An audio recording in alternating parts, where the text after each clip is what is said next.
bad when you're stuck in the house. You don't want to have fun.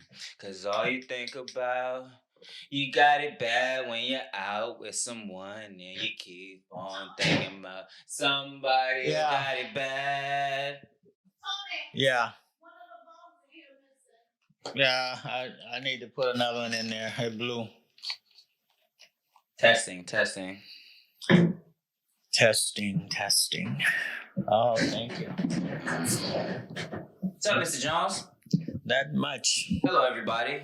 This is episode 0 of my dad's podcast, where me and my dad podcast.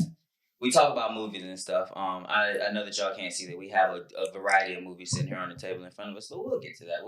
Let's get to us first. How are you doing today? I'm fine. Going? I'm great. I'm in a very pleasant mood. I just threw my phone on the ground and I don't even care. Oh man, I hope it didn't break. If it did, I'm still blessed. So, I hear you got a list of movies. Oh yeah. As well. Five of the movies that I found to be very, very, very excellent. You talking movies. To Mike? Can you hear me now? You can adjust the mic to wherever you want to put it at. Yeah. Can you hear me now? The whole thing. You can hear. You can hear if you have the right. Are you loud enough for you? Oh yeah, I'm good. As long as I'm not too loud. Okay. I think I could afford to be a little bit louder. I could be a little bit louder. Okay, yeah. Oh yeah. I don't know. It seems like the closer I get, the louder. Well, yes, that's how it works. You get closer, you get louder. So, how you want to do this? You want to just do your 5 and I'll do my 5? I want to do 5 from you. Your number 5, my number 5. Your number 4, my number 4. My list is probably not as good as yours. My list is mad basic. Okay, no, my list is basic too. I want to talk about Angelo Jolie and Salt. And that's one of your favorite movies is Angelina Jolie and Salt? Oh, Salt is an excellent movie. It's a good movie, but that's not even Angelina Jolie's best movie. Like, that's just like the worst version of Mr. and Mrs. Smith. Well, I like Mr. and Mrs. Smith, but I think this was better than Mr. and Mrs. Smith. Both of those was excellent movies. And Mr. and Mrs. Smith probably my top 20. So you're saying number 5 is Salt? Salt. That's a shocker. Okay, why is number 5 Salt? My number 5 isn't that. It's not. It's kind of uneventful, to be honest. I don't know. I'm a big fan of Angelina Jolie, and she played that role to a T. What was that movie about again? Well, that's when she, as a child, was born in Russia, and her parents was killed. But before that, she was actually swapped at the hospital for another child, and she was taken, and she grew up in this little camp, like where they're raising these kids to send them to America in order to take over America, and on the day of X, as they were calling it. And the day of X is when they were going to come and they were going to kill the American president. Mm-hmm. And so the way they revealed that in Salt is that she was just a normal woman working for the FBI or the CIA. I think it's the CIA she was working for. I don't remember. I know that one thing I did like about the movie is they had me convinced that they had the wrong girl. Like when the guy passed the polygraph test and she's like, "Oh, I'm trained to do that." I think she said 9 out of 10 times. I'm like, "Go believe this woman." Like, of course, obviously she's not a Russian spy. Y'all sound crazy. She has a whole family. Yep, she has a whole family and then got married. But see, she wasn't supposed to get married. And she did get married because what happened is that North China, or was it it was North China. She had went to jail there. They had caught her spying, and this guy who she met that she thought was I'm still listening. Some kind of a racanologist or something. He studied insects, and he actually fell in love with her. And once the North China caught her and was holding a prisoner and stuff. He went through all the channels in order to get her out of their jails, out of their custody. And so once that happened, she fell in love with him, and they ended up getting married. Something that she wasn't supposed to do. And at first, when it first happened, I was thinking, man, she's not a spy. She's an American. She's not a spy. And then all of a sudden, come to find out, yeah, she was a Russian spy.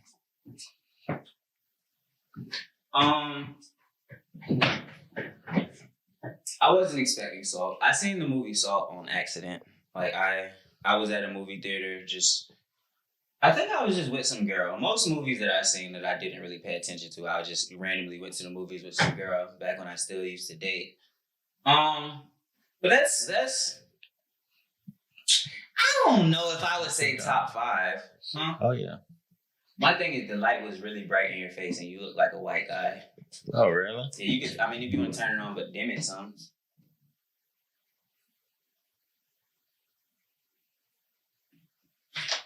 So you're trying to say I'm got too much I have melanin in my skin. Mm-hmm. I have too much melanin in my skin or something. Nah, you look good. I mean, you still kind of shining, but I mean, we can't do too much about you being red. Yeah, I see. I'm kind of on the spotlight there, but that's good. That's good. My number 5 on my list was, and I fought with this for a long time because I have a top 4 movies that's really, really set in stone. And number 5 is just it's some movies that no matter when they come on, no matter when you suggest it, I will always be willing to sit down and watch it. Some movies like High School Musical or Ferris Bueller's Day Off. But my number 5 was Clueless. You ever seen that? Clueless. Who starred in Clueless? Stacey Dash. She wasn't the star. It was her and this white girl whose name I don't remember. And then the white girl ended up dating her brother. Not really her brother though. Like their parents were together and separated, so they're not like related. It was weird, but like the whole movie essentially was like she was trying to get her teacher to fall in love so the teacher would leave her alone. And it was basically just following her and her like friends through high school hijinks. And I'm such a sucker for a good love story. And then I'm passionately in love with Stacey Dash. I don't care what has happened to her. I don't care about her political affiliations. Great Republican now. Man, I love that woman. Everything about her. And that was like the introduction of Stacey Dash. And then the aesthetic of how they dressed, like they had that preppy 80s aesthetic down. And it's just, I don't know. Have you seen it? I've never seen it. We got to watch that movie. Like I say, at any moment, if you ever walk up to me and say, hey, Marlon, do you want to watch Clueless? Yes. Don't even ask me. I'm ready to watch it whenever. Well, I need to watch Clueless and see what's going on with it because it's a feel-good movie. All of my movies are feel-good movies. Like, I think your movies might have like some like variants in them. All of my movies are basically the same movie over and over and over again for my top 5. Yep, I liked Stacey Dash in the movie with Damon Wayne and everything. More money. But I don't think I've seen very many movies with Stacey Dash. I don't think she's been in a ton of them, but every single one of them mattered to me. They all mattered to me.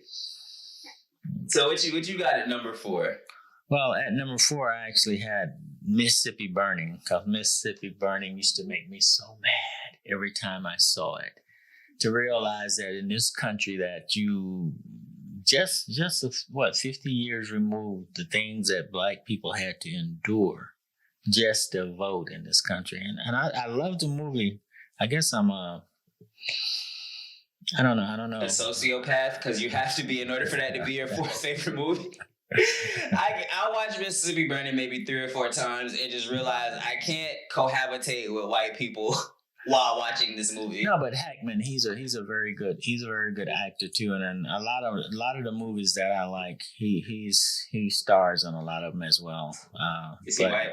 Oh yeah. I have a hard time knowing white people by name. One of a few, and I don't watch a lot of movies where they're predominantly whites. I watch a lot of movies where black people are getting paid. The only time I don't watch a movie where black people are getting paid is Tyler Perry when he got something stupid, because he has a way of making intelligent black people look stupid or become ignorant in everything they do. I have respect for Tyler Perry because Tyler Perry has his specific audience and he knows what they want to see, and he's just gonna make that over and over and over again. Tyler Perry made those stage plays. It's worked for him. We got a couple of them sitting here. Y'all can't see. There's a whole table full of movies in front of us. We'll get to that eventually, though. But he made those stage plays and blew up. I remember all the little kids had all the bootleg versions, and we were in love with him. And he was just like, you know what? I'm gonna just stick to what works. I'm gonna put my dress on and wave my gun around. I think Medea got soft in the movies though. In the stage plays, Medea was a bad something. Well, most black people can relate to Medea because in all of our families we had somewhat of a Medea that we knew. We knew a neighbor who was like Medea. We had aunties, grandmothers. Some of our mothers was like Medea. They were hardcore gun carriers. I know Maxine, my mom. She was Medea. She was Medea before Medea was Medea. Give me a Medea story from Grandma Maxine now. Well, my grandmother, she drank, and so she came home one day and she had been drinking, and the dog had bit her on the leg, and all of a sudden she told Maxine, "Hey." Your grandma was the one who got bit by the dog? Yeah. Okay. She said, Miss Lucy sicked the dog on her, and so the dog came up and bit her. So Maxine jumped in the car, and then like about 9 or 10 of us, I mean, in the longest car you'll ever see. And we riding down there and we just happy like we're going to a football game. We probably was doing cheers and everything. Just doing cheers in the car, headed to Miss Lucy's house. We stopped at Miss Lucy's house. Maxine put the car in park, jumped out the car and ran through the lady's house all the way to the back of the house where the kitchen was and just started fighting the lady with a gun pointed so the lady wouldn't try to hit her back. And she was just punching on Miss Lucy and everything. We were just there in the background just cheering. We was so, oh, get him, Maxine. Oh, my grandmother got mad with Maxine, though, for beating up Miss Lucy. I think I kind of alley-oop that one to you because I love any story about Grandma Maxine acting ignorant. And she's such a sweet lady now. Oh yeah, she say now she going to church and everything, but she's such a sweetheart now. She still get busy now. She was my sister took her to the doctor a few weeks ago, and all of a sudden the doctor asked my sister, was she starting to get violent because of her? You know, she's losing her memory goes, and the doctor was saying, you know, when she can't remember something, she trying to remember, she's gonna get angry, she's gonna get upset, she may get, you know, violent, and my sister told the doctor, no, she wasn't getting, she's not getting violent or anything, and Maxine told the doctor, yeah, because they know not to F with me. The doctor ended up putting her on medication because he said, oh yeah, she has violent tendencies. Yeah, if only he knew the half of it. Oh boy, he didn't know that Maxine was a bad woman. Is it on me? Number 4? Yeah, number 4. You're number 4. Okay, and my number 4 is kind of complicated. I kind of have to ruin my number 3 to say my number 4. My number 3 and 4 is House Party 1 and 2. And it just depends on whichever one I've seen more recently. That's number 4. And then the one I've seen less recently is number 3. So most recently, I've seen House Party 1. And that's why that's my 4th favorite movie. Well, House Party is both of them are nice movies. I think Kid and Play and everything for the time, they really had the time down pat. Cause you know that was made for Jazz and Will? No, I didn't know that. Yeah, that's what was supposed to star in it. I think it'd have been cool to see how their twist on things, but I think they made the right decision. Right, because I don't think Jazz and Will could do the dancing and all the stuff that they could do the dancing. I just think Will has a tendency to make things too much about him. Will Smith has played the Fresh Prince. He's been Will Smith in every single thing that he's ever played in. He has been Will Smith. So I think it was cool to like that they had an opportunity to do that with Kid and Play. But I really the whole thing is it's just I'm a real sucker for like I've always had a theory that the 80s is what we remember the 90s as. Like when we think about all of the flamboyance of the 90s, all the fun and everything, the whole dancing with facing each other. I think we think of the 90s when in actuality it's the 80s. So I feel like House Party 1 and 2 is the perfect like it shows the small change of Yeah. going from the 80s into the 90s.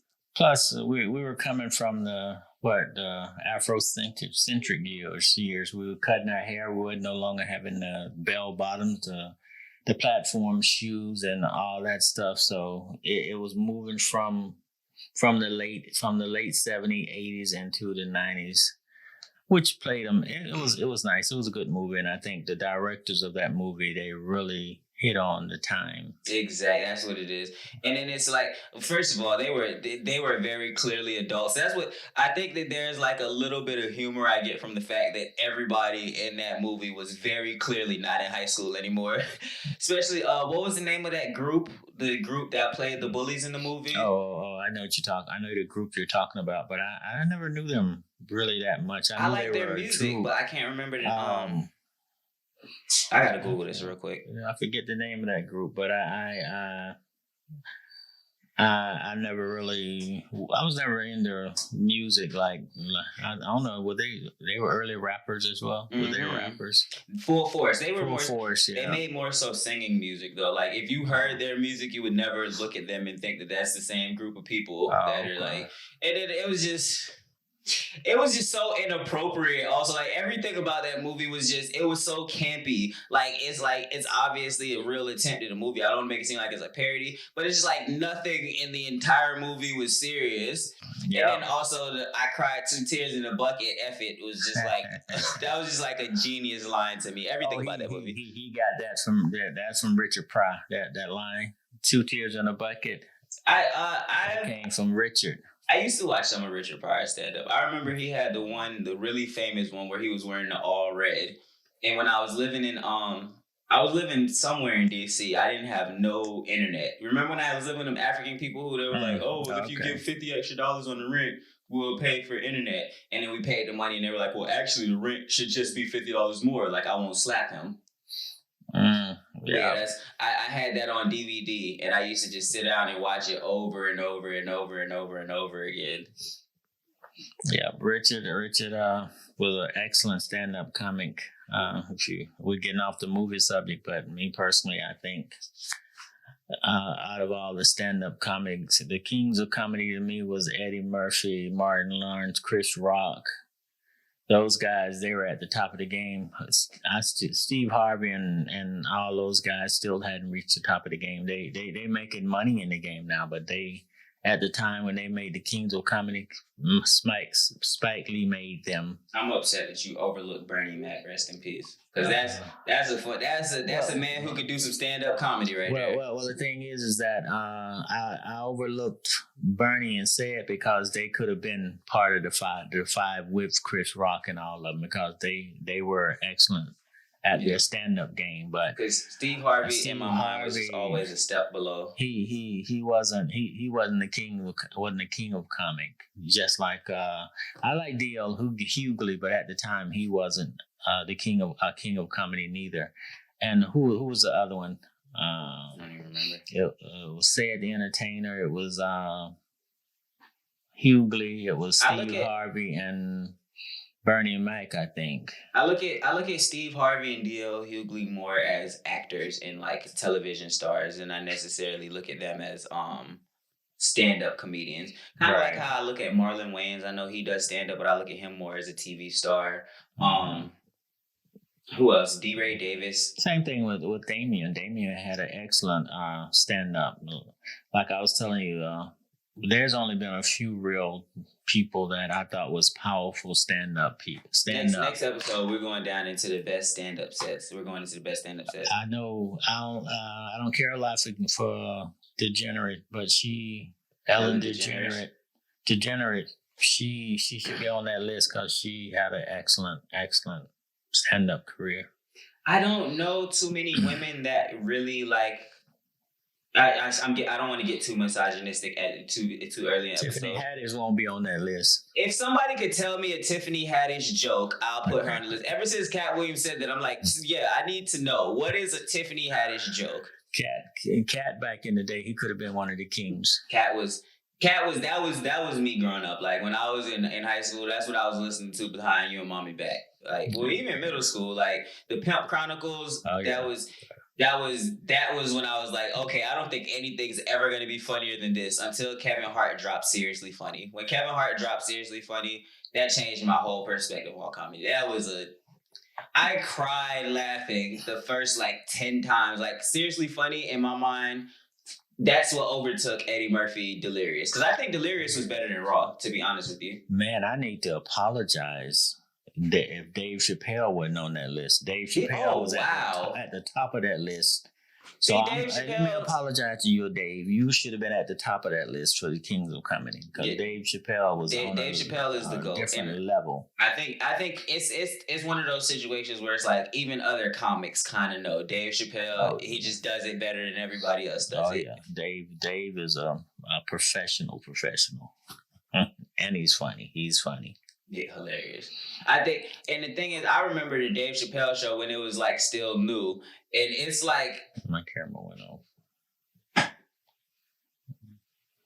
Is it back on now?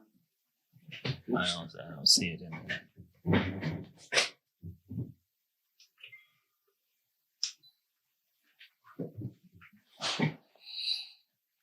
But yeah, what was I saying?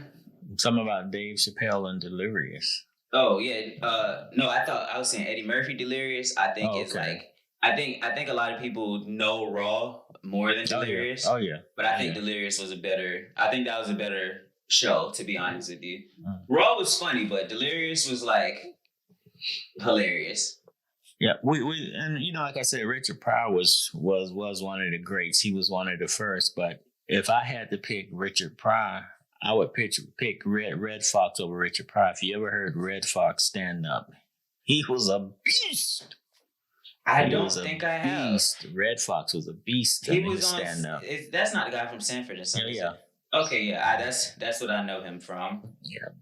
If you ever just listen to him, he was, gifted funny. I gotta take some time to listen to Red Fox. But what's number 3 on your list? Undisputed with Wesley Snipes and Ben Rain. That was an excellent movie. See, you have real movies on your list. My list is like a whole bunch of stuff that you could tell I watched as a child. Oh yeah, man. So what's that about?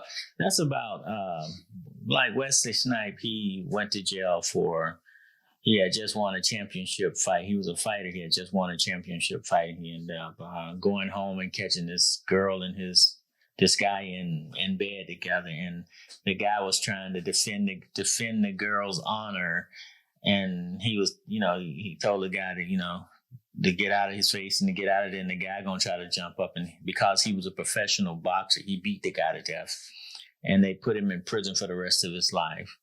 Ben Rain, they took the scene from Mike Tyson, where he was a heavyweight champion of the world, and he took this girl home and everything, and they did their little business and all that stuff. And then the next day, the girl said that he raped her, that she didn't want to have sex with him, and she raped him. So they end up finding him guilty and putting him in prison.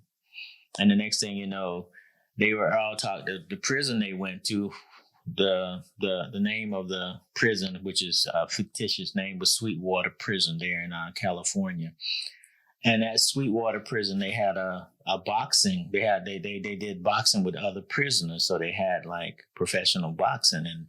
And Wesley Snipes was unbeaten and was beating people from everywhere. And then once this professional prize fighter, who was a heavyweight champion of the world, they called him Iceman Chambers. Once Iceman Chambers came to the prison, everybody was like, "Oh, it was going to be a showdown. It was going to be they were going to fight." And a lot of different things happened to where, the fight wasn't going to happen. But they had this little mob guy, this little gangster guy who was in prison.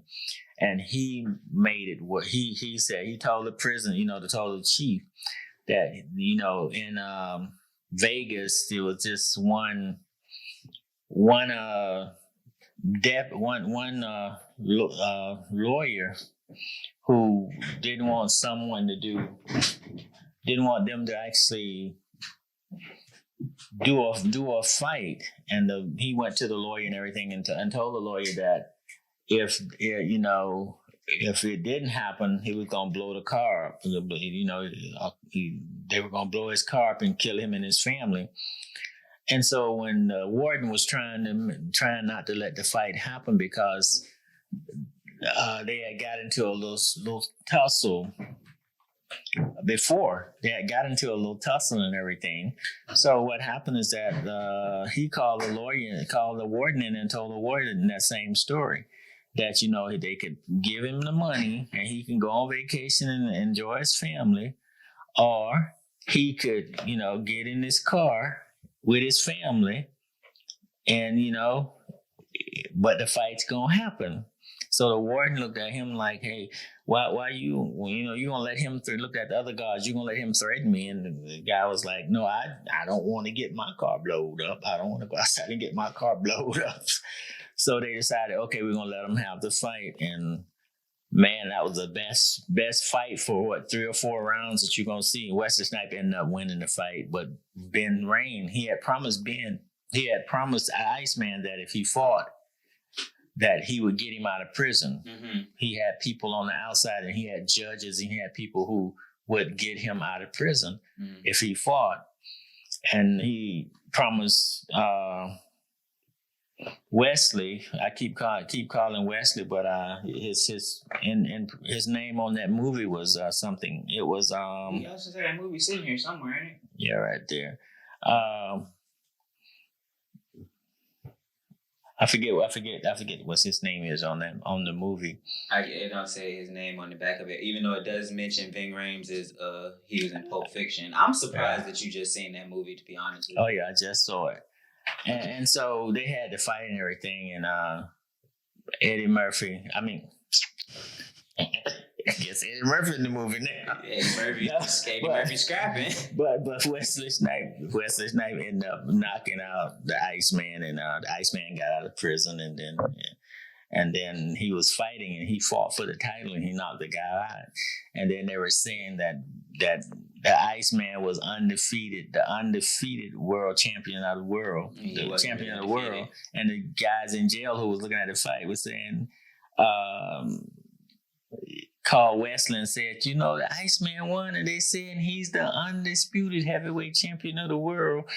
And everybody started laughing because they know that he wasn't undisputed, that Wesley had beat him. But it was a very good movie. And I don't know why the Iceman and everybody, I remember their names. And for some reason, I cannot remember what was Wesley Snipes' name in that movie. I can't remember either, but I feel like I already let the cat out of the bag on my number 3, so I'm just going to go into why House Party 2 is also a great movie. As a matter of fact, we know House Party 2 is a great movie. It's basically House Party 1 in college, like, essentially. Mm-hmm. But it's always a nice little love little story entangled in there. So I like how they took the relationship with I have a hard time remembering characters' names in movies too. I look at them who it is, Kid and Tisha Campbell. I think they did a real good job of developing their thing moving forward. I think House Party 4 is actually really slept on too. Have you ever seen that one? House Party 4? Yeah. What's that about? I don't remember. That's the one with Immature. Marcus Houston and all of them. Oh, with the little kids who actually threw the party at the end. They threw the party throughout the whole thing. It was when House Party 3 introduced the new House Party people, but it wasn't a really good movie. It was like a transitional movie. The House Party 4 was when he was watching his uncle's house, and his uncle was going out of town, so he sent an email to everybody at the school, and somehow his sister felt like she wasn't invited, so she was all mad and stuff, but they had this huge house party. His uncle was involved in the music industry, so he had like a contact book for a whole bunch of superstars and stuff, so they just threw this huge party while his uncle was trying to go on vacation, and just everything was going wrong. So then at the end, his uncle was like, "Man, I'm coming home kind of unexpectedly," and then they had to like fix up everything in a hurry. And I did a horrible job of describing the movie, but it's like it's chaos. Like a lot of these movies that I like, it's not necessarily the best storylines. But wasn't TLC on there too? What's TLC? TLC was in there. A lot of rappers and stuff. Cause it was these three guys who they were young and little rappers too. That what was their names? Immature. That's who was. I know. Okay. Marcus Houston was a part of that. Yeah, right. And TLC was there, and a couple of other groups was there as well. But I remember TLC. Why am I forgetting this woman's name? Who? I'm so upset. Nia Long? No, her name is. She just got divorced from her husband, who was the pastor. Oh! You're talking about Megan. Megan Good. Yeah. Megan Good was in that also. Also, I'm noticing a lot of movies I like is if it had a girl I liked when I was a little kid in it, then it's one of my favorite movies. Yeah. I'm a fan of characters. Like, I like storylines. Storylines are cool and all. A good storyline will get you in my top 20 list of movies. But to be one of my favorite movies, I gotta like the characters a whole lot. Well, what are one of the first movies you ever saw? What her name? I just said her. Megan Good in Friday. Yeah, Friday. She was a little old bitty jit. But I would be lying if I said I knew at the time when I was watching Friday. Like, that was something that I retroactively learned. I really found out who Megan Good was because of that show, Cousin Skeeter. Oh, right. Well, I didn't really know Megan Good until one of my all-time favorites, Eve's Bayou. I knew that's where I really was introduced to Megan Good, through Eve's Bayou. That movie is, if you played that movie right now, like if we went in the den and watched that movie right now, I have a nightmare tonight. Really? That's a scary movie to me. That movie is genuinely in the horror genre, in my opinion. Oh, man, Eve's Bayou is nice. All I remember is, you lied to me, and I believed you, and I hated him.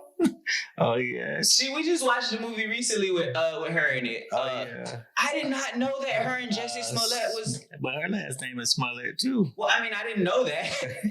And her first name sounds like Jesse, too. Like, yeah, their names sound like brother and sister, but I just never knew that they were siblings.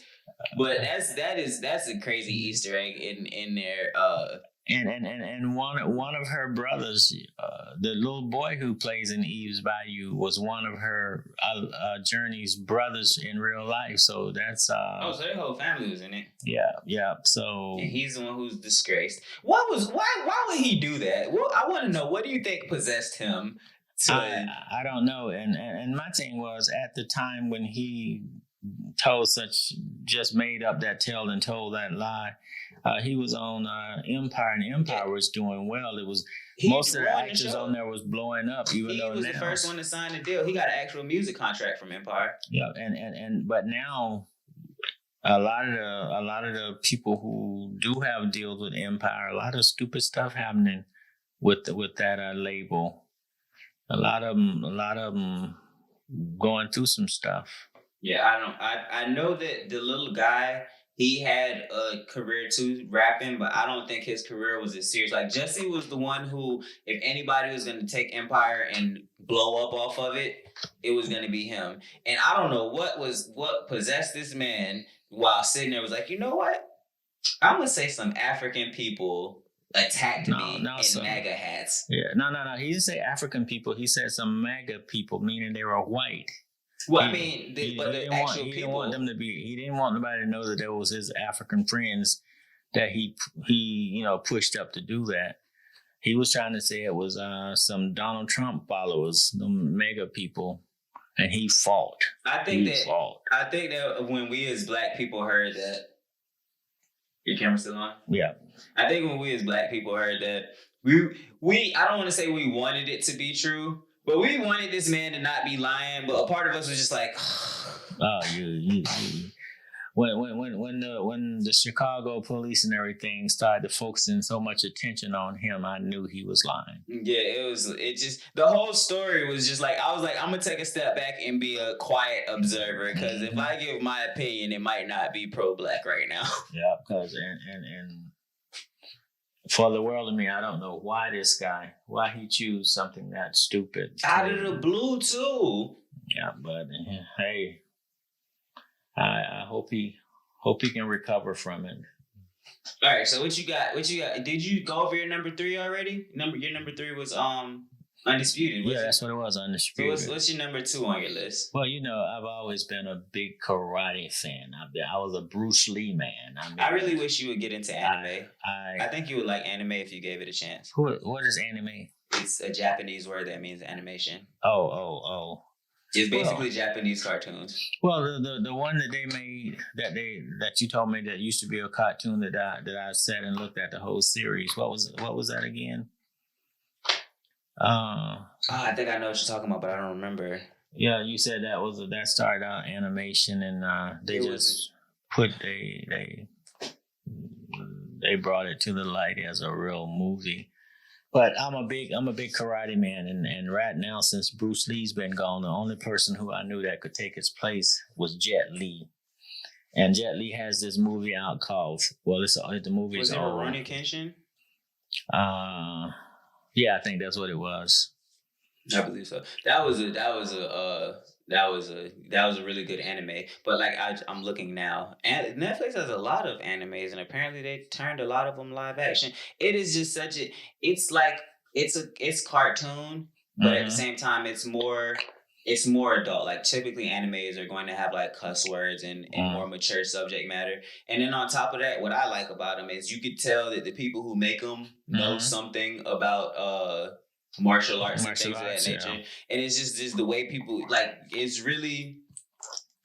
I mean, there's a million different kinds. I don't want to try to put it in a box like everything in anime falls into one category, because one of my favorite animes is about basketball, to be honest with you. Oh, really? Yeah, but it's like just everything. It's just the way that they do stuff. You could see a lot of the influence from where they're from, obviously. Right. But yeah, Jet Li, Fearless. Fearless is an excellent movie. I remember that one.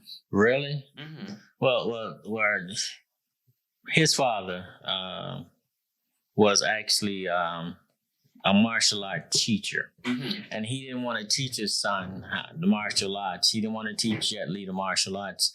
He wanted him to go to school and be like some type of scholar or something. He didn't want him to have to battle to maintain the school and all that stuff.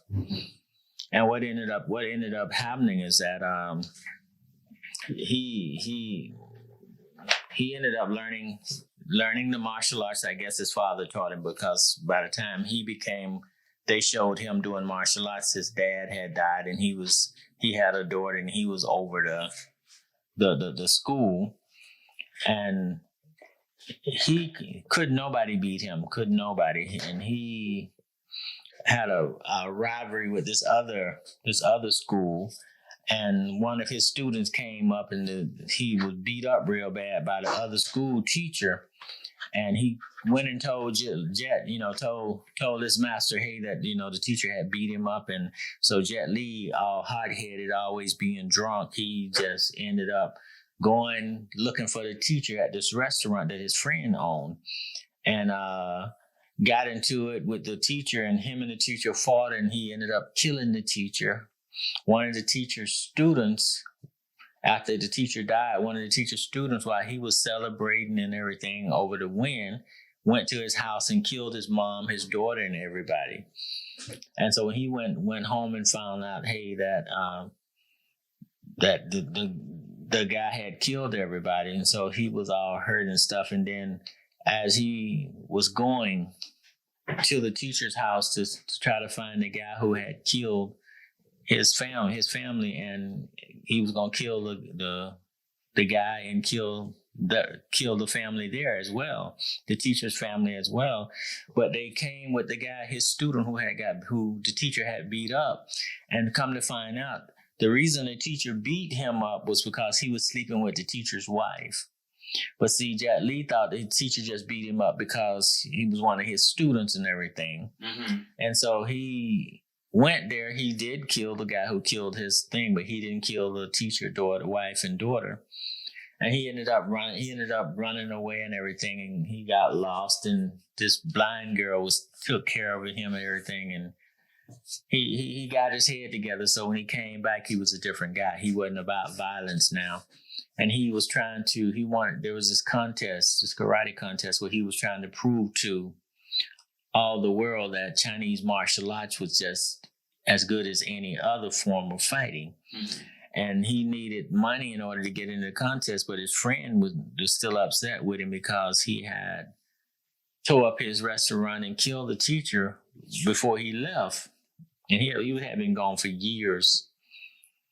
And so the teacher was his friend was kind of reluctant to help him, but he ended up helping him in the long run. And he entered into this contest and he won the contest, and he had started this big school and everything. And then these Yankees, these whites with some These crackers. with some Chinese guys, they wanted to challenge him in the five arts, and he beat everybody in four of the arts. He beat him, and he was fighting this guy in the fifth art, which he was winning. And one of the Chinese guys ended up switching his tea with poison, and he drank the poison, and he still won, but he died also. Did they cut out a piece of his liver and put it into something to tell that he was poisoned? Am I thinking about the right movie? Well. No. That's a different one. I know the one you're talking about. You're talking about when he played. What's the name? What's the name of that movie? He played Fist of Legends. And Fist of Legends, that's when they had poisoned his teacher, and they dug up his teacher's body, and he cut some of the liver out and put it in something to see. And they realized he was poisoned. Jet Li done played in some very serious karate movies. That's why he's at the top of the list now. I think it's funny that everybody has this like idea that Jet Li was just this amazing like martial artist. And there's really very little proof of it. Like there's like maybe one video you could find of Jet Li actually sparring, not even a real fight, it's just him sparring. Well. What you have to realize with most of these movies that I like, and I say they're martial art movies, they have martial art moves, but those guys are just good dancers. All they're doing is dancing. It's choreographed. I feel like choreographing a dance, a fight, and a sex scene is all the same thing. Yeah. It's just choreographed. So he probably ain't have no real karate matches that he can look back on and say, well, I beat, like Bruce Lee, for instance. Bruce Lee, you can find tons of matches that he actually fought in because everybody was trying to get Bruce Lee. Can you even find? I thought Bruce and Jet Li. It was kind of difficult to find them actually fighting. No, you got some. You can find clips of Bruce Lee actually in fights. Because there's this thing where people are obsessed with trying to like determine, kind of like people trying to figure out who would win in a basketball game out of LeBron and Michael Jordan, even though they were never both at the physical place to compete against each other. People feel that same way about Mike Tyson and Bruce Lee. It is like overwhelming evidence that Mike Tyson will break somebody's face in half, but Bruce Lee is like it's not as much evidence, but the stuff they say about this man is like he could kick a heavy bag in half. Like, bro, you were 5'2". I don't really know if you. I don't know if you're getting down like that.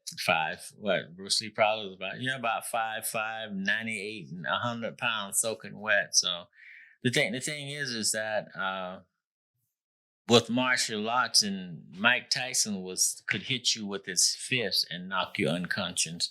But see, in martial arts, they're using their feet, their elbow, they're using every part of their body. So it would be hard for Mike Tyson, who's just a brawler, Mike Tyson to have to deal with somebody who's kicking him and doing all these other things too. Mike Tyson also has like 100-pound advantage, maybe a foot on. Like Mike Tyson, like is a very imposing man compared to Bruce Lee, though. Oh, yeah. I personally, if I had to guess, I think Mike Tyson would win that fight. That's just my opinion. Well, I think if Mike Tyson could get a good lick on him, more than likely he would, because it wouldn't take but one Mike Tyson punch to get him off his game. I mean, they're both trained fighters, so I think they'll both be able to do whatever they can do. I also heard from some guy who does I don't remember who it was. It might have been Rashad Dad that told me, because Rashad Dad was in the martial arts. I think he the one that told me a boxer is probably going to win a street fight against a martial artist. I don't know how true that is, but just from somebody who knows about that type of stuff, and I always thought that was a fascinating point that he made. Well, it would depends on the boxer. It depends on the martial art person. As if you find both of them who are at the top of their game, you would have to sort of give the edge to the fighter because 90% of the time he's gonna be 100 pounds over that martial art person because most of them are small and frail. So, are Uh, we going to talk about the fact that two out of your top four favorite movies have to do with somebody killing somebody for sleeping with their wife, or we just gonna run past that? what's the other one? Oh, you talking about for is Undisputed. undisputed and Yeah, fearless? yeah. Yeah, yeah. Just coincidentally, or is there something you Uh, want to tell us? oh no, that is coincident because hey, Did I some people ain't faithful. did I say my number three? My number two. No. My number two on my list is Boomerang. Oh, I like Boomerang. Ah, you know what I like the most about Boomerang? This is what I love about this movie so much. It would be my number one. When I get to my number one, you're gonna know why my number one is my number one. But Boomerang, I love it that it's such a professional movie. Everybody is like has nice jobs and stuff like, and they're all black. And what I like the most about it is they never mention it. That's it's like the TV series 24. I really Mhm. liked that too because in the TV series, and this came out before Obama was elected, Mhm. they had a black president, like the guy Yeah, who played the president, the Allstate guy was playing the yeah. president, and they just never said nothing about it. And I like that, where it's like, okay, we have black people in prominent situations, and we don't have to hyper fixate on it. Like we don't Mhm. have to be focused on the fact that, like, no, that's just Mr. President. And it's just Mhm. everybody was successful, nobody was violent. There was one guy is a whore, the other guy is a simp, and there's Mhm. beautiful women, both two parent houses. You know what I'm saying? Mhm. Like the only time parents were involved, it was both of the, like I just, and I was looking at something that I heard Eddie Murphy and Spike Lee had beef. Kind of, sort of. If you notice, Eddie Murphy hasn't been in any Spike Lee movies, even though they were both very popular Mhm. around the same time Mhm. period. And I heard it was because they have different methods of trying to get across their Yeah, pro yeah. blackness. So Mhm. Spike Lee, he'll make his like do the right things. And what's the name of that movie he made with Usher in it that I feel like gets slept on so much? I don't Spike Charged Lee. Up or something like that. Something along those lines. But Uh, Spike Lee was real. He would make well, commentaries on the struggle, whereas Eddie Murphy was more so, I'm gonna just make movies where black people exist in a world where well, they don't have to be. And I like Eddie Murphy's tactic better, but I feel like they both are necessary. well. I think Boomerang was nice. Eddie don't do like Tyler, for instance. Eddie don't take prominent, well educated black people who have excellent jobs and make them buffoonery. Don't make them Yeah. fools, stupid. And Spike is very conscious Mm-hmm. minded of how we look at ours. How you gonna look at that black person? He wants you to look at that black person as Can you bring the someone. mic closer to your mouth? He wants you You to could bring the mic forward. he wants you to actually look at those black people and see people who are very successful, who are doing well, and so you can see that black people in this country and all over the world, they're not these people that you want to portray them as in the inner city, shooting up each other, who having babies and just doing nothing. And Tyler audience is those people who are in the neighborhood shooting up at each other, doing nothing, Tyler and audience is people who hate black men. If we're just being honest, yeah, like because I respect Tyler Tyler. Perry, but I know that his movies aren't made for me to enjoy like that. No. He's not gonna put black men in a good light because out of the black, he even though he's catering to the black audience, 75 probably 75% of them is black women. Hmm. Just like the pastors in church, they're focusing on the blackness for its black women because that's their demographic for is how they gonna make their money. That's the loudest group. Yep. I guess you can say that that's the loudest group for him. They the ones verbalizing what they want more so. But I like Spike Lee as well as Eddie Murphy as you know directors. Eddie Murphy just like whenever he doing a movie and directing a movie, he just want to get paid for every part. Eddie it'd be 70 different parts. I Eddie wonder. 70 different people in his movies. I wonder how much he got paid for the Nutty Professor. One Oh. and two. How many of them was it? Well, on the Nutty Professor, I think he played his brother. He played He his had mom. like 7 parts at least He in that he, movie. play, he His played grandma. he played his mom. He played his grandma. He played his daddy. His brother.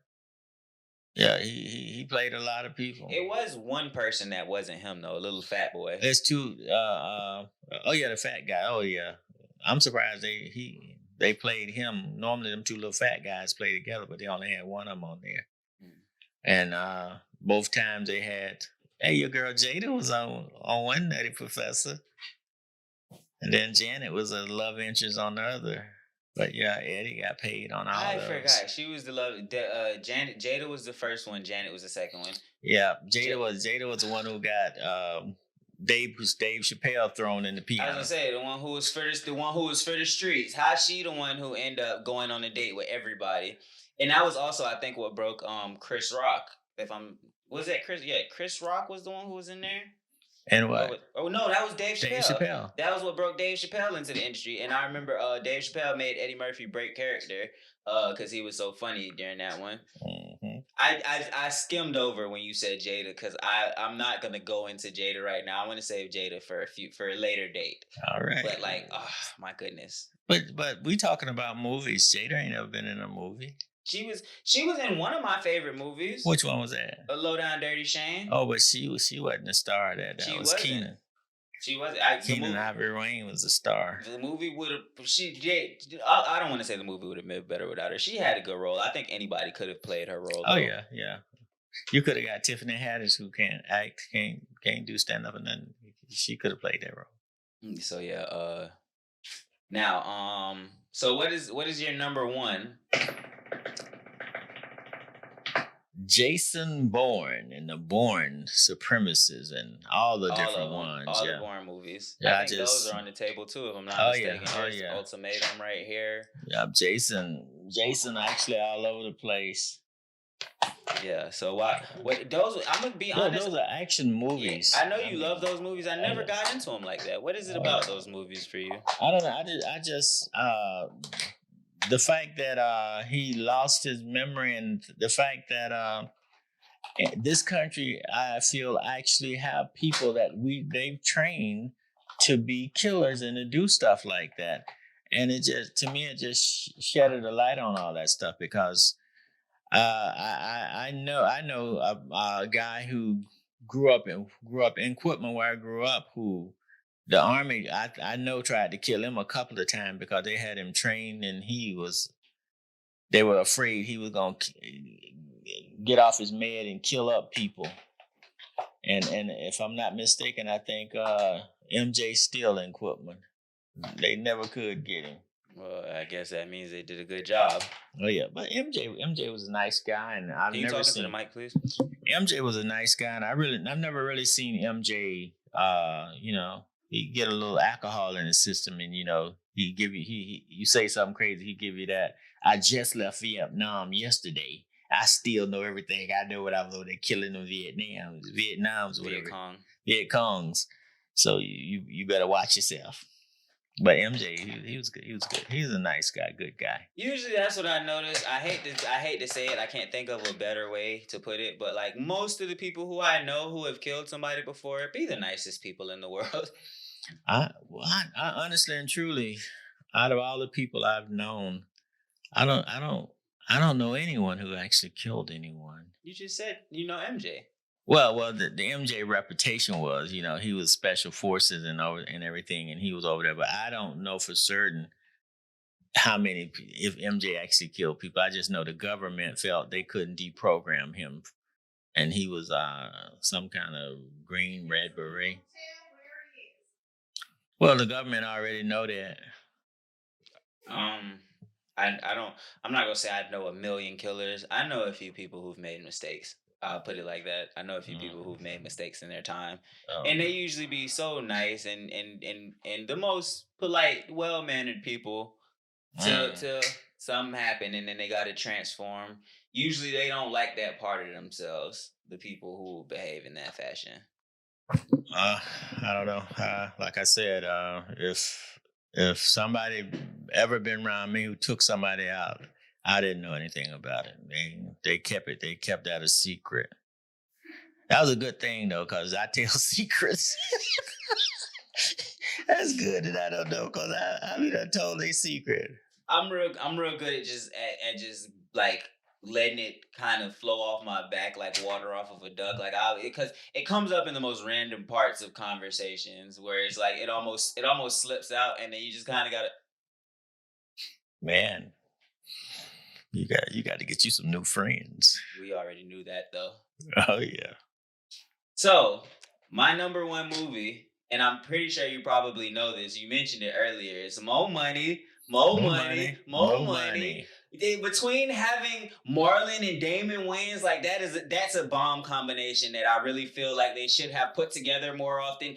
And you got Stacey Dash, and I'm not talking about the teenage Stacey Dash from Clues. I'm talking about the Stacey Dash that really like jump started my puberty. Like Ah, wow. I'm talking about the real thing. Like, oh my goodness, the scene where she first showed up on screen, where he was selling the books in the park and he turned around and saw her with a little wind blowing. It was in that moment I knew for a fact.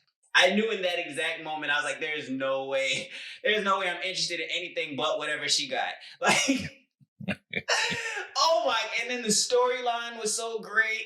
The fact that he was like kind of hustling, it's just the fact, oh man. And then that was another movie that had like black people doing well. And yeah, her boyfriend was a square, but he wasn't like a bad guy. Like he didn't used to beat her up or nothing. And it's like, it was, let me gather myself. Mo Money is a really good movie, and that is a movie there's another one I will watch it whenever. If you ever suggest to me, hey, do you want to watch Mo Money? Yes, I'm already in front of the TV. Oh yeah. Like, oh my god! And then just the soundtrack. Oh my goodness! I almost forgot the soundtrack. That's as close to perfection as you could get from a movie, in my Who opinion. made the soundtrack? It's a whole bunch. It's different people. It's not just one person made the soundtrack, but it's like How the soundtrack go? I don't remember it. let me look up the song specifically so I don't misquote nothing. Mm. I know Mo Money, but I've never really paid attention to the Oh no, soundtrack. the soundtrack really pulled everything together. Mm. Mm. See that? Yeah, I was looking for something totally different. Love can't buy you happiness. That joy can. Okay, I'm gonna tell you some of the highlights of it. Okay, 'cause I was gonna say the money we spent on singing lessons, man. I want it back. I want my money back. I sing phenomenally. I don't know where he got that from. I literally just serenaded him and his wife with Usher I a would second have ago. never bought that movie. No, like I'm saying, they got Let's Just Run Away by Johnny Gill. They got I Adore You by Karen Wheeler. I hope I said that name right. I heard the song. I don't know who that is specifically. Money Can't Buy You Love by Ralph Tresvant. Oh yeah, that was nice. I remember that one. Like, yeah, no, they definitely had some bops on that one. They definitely had some bops on that one. That was just a, oh my goodness, just everything about it. And then also, I'm that type of guy. Like, if I see a shorty that's like Stacey Dash and I try to bag and she showed me a little bit of interest and then dip off, yes, I'm running up the stairs while she's on the elevator, and I'm gonna pop up every time the elevator open, like, yo, what you doing for breakfast tomorrow? How about brunch? All right, see, that's why I be so frustrated with these women, because you can't do that type of stuff anymore these days. But that's my that's my lane right there that I'm into. Like, yeah, let me run behind you for a little while. I'm gonna make you blush a little bit. And then he showed up in the restaurant while she there with her husband, and I mean with her man, and then he all behind her making fun of her.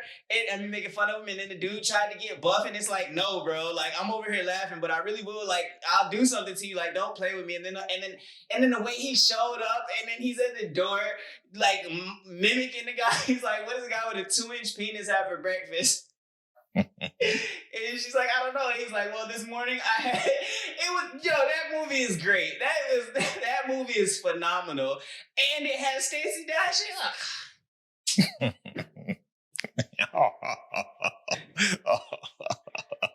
You know, what's his name? He said he told him that joke. Keep heading. Yeah. You know, Henning told me that joke this morning. That movie was great. I love everything about that movie, and I wish that there was more stuff with Marlon and Damon. My thing is that that's one thing I can say about the Wayne family. There's some very talented guys and women. They're very talented. It was Kim Wayans was the name of the sister. Yeah, Kim. She was probably the funniest person on In Living Color. Oh yeah. She played her characters big time. Because me personally, I thought Marlon was what is it? The youngest one. That's Marlon, right? And then the one over him, what is that? Sean wasn't funny to me. Sean was like he was attractive, like because he was the only one. Just like Keenan's not funny. Yeah. I feel like they all brought what they brought to the table. Oh yeah. Marlon, in my opinion, Marlon for a long time was my favorite actor. Marlon is an excellent actor. I like Marlon. But that also a lot has to do with the fact Damien. That I love Damien too. Name. But Sean, I feel like Sean was the one who brought like more sexual appeal. Like he would be the one to try to take himself more seriously in their parts because you can't have everybody as jokes. And I feel like Keenan just put things together. Keenan was big dog. But have you heard that? Have you heard their niece? The gay girl who's their niece. Mm-mm. Oh, she's hilarious. What's her name? I don't know. I forget her name. I saw her on a stand-up, and she was talking about her uncles, Damien and the Waynes and everybody, and she was. I guess she's the daughter of one of the sisters who may not have been, Shantae Wayans. Shantae.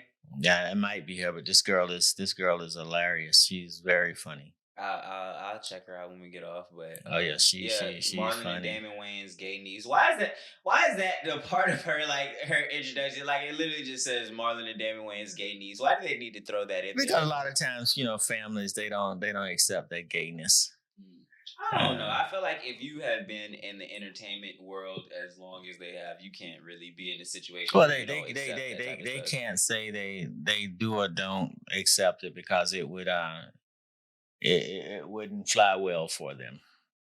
Marlon, I enjoyed this. I look forward to discussing more movies, man. This was nice. Y'all hear him getting rid of me? Y'all see that? He's like, I'm sick and tired of talking to you. No, the clock on the wall says that's all the time we have. All right, well, this is fun. This was episode 0 of my dad's podcast. Hopefully next episode he won't be here with his collar popped like it's still yes, the 70s. Yes, sir. We the one who taught Elvis how to pop collars like this, man. I think next time we need to talk about stand up. I wish that we had gotten to go more into that, but I did already know if we're going to talk about 10 movies, we probably needed to like be kind of expedient. Oh yeah. But next time we're definitely talking about stand ups because I have more to say about Delirious. That was like the first time I ever stayed up through the night is when I first seen Delirious because I just kept watching it over and over and over and over again. Okay, but so our next podcast we're gonna talk about stand up. You have your 5, your kings of comedy. Okay, so you want me to find comics, or you want me to find the specific stand ups? No. Your 4 comics who could have been one of the 4 kings of comedy. Okay, can I have white people in there? Because I do enjoy some white comics. Name one white comic and tell me a joke that he said. Let me see if he's funny. All right, Louis C.K. And this is Louis C.K. Yeah, he's like one of the most controversial white comics. Period. He has a joke where he's like. He's talking about how he doesn't like he doesn't like how when white people are like talking about the N-word, they say the N-word. He's like, just say nigger, like, cause when you say it, you're putting it in my head. It's like now you're making me say it in my head. Yeah, see, my son humor. He gets that from his mom. If I guarantee you, if we sat down and watched enough Louis C.K. or what's the other guy's name? The guy that talks like this all the time. And gosh, what's his name? He's like halfway. Bill Burr. Bill Burr is funny. You can't tell me Bill Burr isn't funny. He average. The only, like I said, the only white stand up that I I thought was crazy was Ellen DeGeneres. She was funny. We're gonna see y'all next episode where I convince him that white people can tell jokes too. But until next time, I don't know how do we end this. I want to have something cool we end it with every time. I don't know. We'll think of something. Oh yeah, we'll think of something. We can't say can't use Don Cornelius.